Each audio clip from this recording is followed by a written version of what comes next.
Assalamualaikum warahmatullahi wabarakatuh. Seperti biasa, pada kesempatan kali ini saya akan memberikan informasi CASN 2021. Tapi saya akan memfokuskan pada alur sistem seleksinya saja. Kenapa? Karena tahun-tahun kemarin, bahkan tahun ini pun masih banyak yang bingung. Tahap pertama apa, tahap kedua apa, tahap ketiga apa, dan selanjutnya. Jadi percuma kalian selama ini belajar memahami materi dengan baik, kalau alurnya saja tidak paham, bagaimana kalian akan lolos? Bagaimana kalian akan sampai pada penetapan NIP? Sedangkan untuk mencapai ini, kalian harus melalui beberapa proses, mulai dari pembuatan akun, pendaftaran, verifikasi, dan sebagainya. Sebab itu, simak video ini sampai selesai agar kalian paham bagaimana alur sistem seleksinya. Namun sebelum lanjut, saya ingin memberikan sedikit informasi. Di sini ada 3 kategori. Yang pertama, P3K Guru, CPNS, dan P3K Non-Guru. Untuk P3K Guru sendiri, seleksi untuk guru non-ASN terdaftar pada Dapodik atau data pokok pendidik, terdata dalam database XTHK 2 BKN dan lulusan program profesi guru atau PPG yang saat ini belum mengajar dan terdaftar dalam database lulusan PPG Kemendikbud. CPNS, seleksi calon PNS yang berusia minimal 18 tahun sampai dengan maksimal 35 tahun pada saat mendaftar dan sesuai ketentuan peraturan perundang-undangan yang berlaku. Kecuali, di sini ada kecualinya, batas usia 40 tahun untuk jabatan 1. Ada dokter gigi, ada dokter pendidik klinis sampai poin 6. Dan yang terakhir ada P3K non-guru.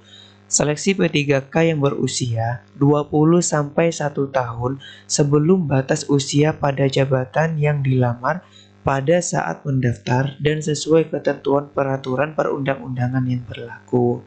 Jadi seperti itu. Oke, langsung saja kita bahas alur sistem seleksinya. 1. Pembuatan akun. Jadi, tahap pertama yang harus kalian lakukan nanti saat pembukaan yaitu membuat akun. Poin A, validasi WNI dengan NIK integrasi dengan Dukcapil. Jadi, NIK kalian nanti akan disinkronkan dengan Dukcapil. Apakah benar kalian warga negara Indonesia? Apakah benar kalian di kecamatan ini, di kabupaten ini? Jadi, nanti Dukcapil akan menyinkronkan data kalian. Seperti itu. Poin B, validasi usia minimal 18 sampai dengan 35 atau sampai dengan 40 tahun pada saat mendaftar pada jabatan tertentu. Poin C, pembuatan password dan pengamanan akun. Saya sarankan kepada kalian ya, kalau ingin membuat password, usahakan jangan satu item saja, misal huruf saja, tapi lengkapi dengan angka, kemudian huruf lagi, pokoknya kalian lebih paham lah istilah seperti itu. Oke, lanjut nomor 2. Setelah kalian selesai membuat akun, maka kalian akan melakukan pendaftaran. Yang poin A, melengkapi data. Nah, data ini biasanya seperti nama lengkap, tempat tanggal lahir, dan sebagainya.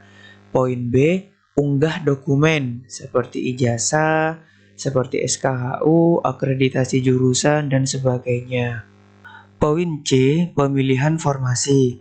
Misal kalian ingin di Kemenkumham, ingin di Kejaksaan, Sipir, P3K Guru, silahkan dipikir baik-baik dan matang terlebih dahulu. Poin D, pengecekan mandiri data dan dokumen. Jadi setelah kalian melengkapi data, setelah kalian mengunggah dokumen, nanti akan dicek oleh pihak BKN.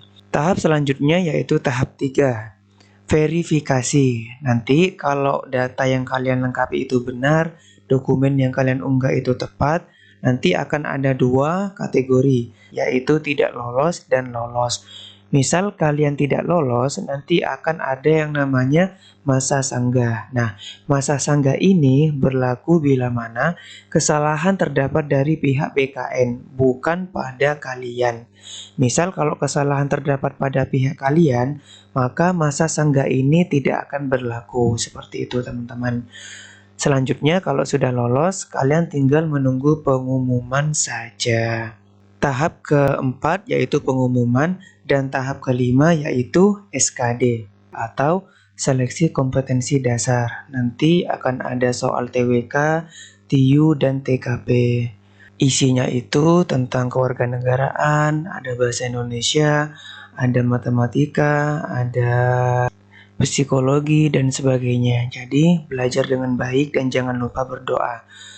Tahap keenam yaitu pengolahan nilai SKD. Jadi selesai kalian melakukan tes SKD, nanti nilai kalian akan diolah. Tahap ketujuh yaitu pengumuman nilai SKD. Di tahap ketujuh ini, nilai kalian akan menentukan akan lolos ke tahap SKB atau tidak. Jika nilai kalian lolos passing grade dan lolos perankingan, maka kalian akan lolos ke tahap selanjutnya, yaitu tahap SKB atau seleksi kompetensi bidang. Ini merupakan tahap ke-8. Tahap selanjutnya atau tahap ke-9 yaitu pengolahan nilai integrasi SKD dan SKB. Jadi nilai SKD kalian akan dicampur atau diakumulasi dengan nilai SKB, yang mana nilai itu akan digabung untuk menentukan kalian lolos tidaknya ke tahap selanjutnya. Nah, tahap selanjutnya ini adalah optimalisasi formasi. Di sini biasanya tentang perankingan. Contoh kemarin saja ya, nilai saya itu lolos passing grade, tapi karena ada perankingan, maka saya tidak lolos karena harus di-ranking lagi nilainya.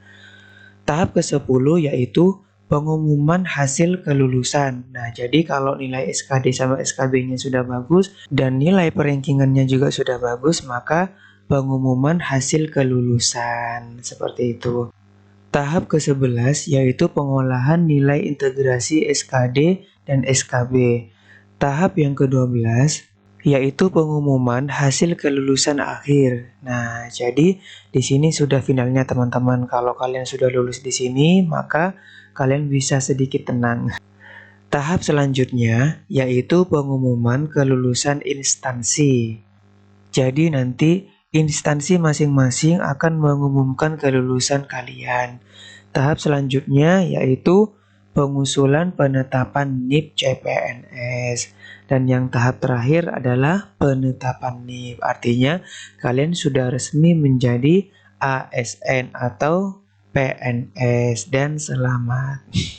Seperti itu ya teman-teman ya. Jadi sekali lagi dipahami alurnya agar kalian tidak keteteran atau gagal di tahap ini. Saya doakan semoga kalian semuanya lolos dan menjadi ASN tahun 2021. Amin ya rabbal alamin. Oke, mungkin itu saja yang bisa saya sampaikan. Kurang lebihnya mohon maaf. Jangan lupa subscribe agar tidak ketinggalan informasi terbarunya. Assalamualaikum warahmatullahi wabarakatuh.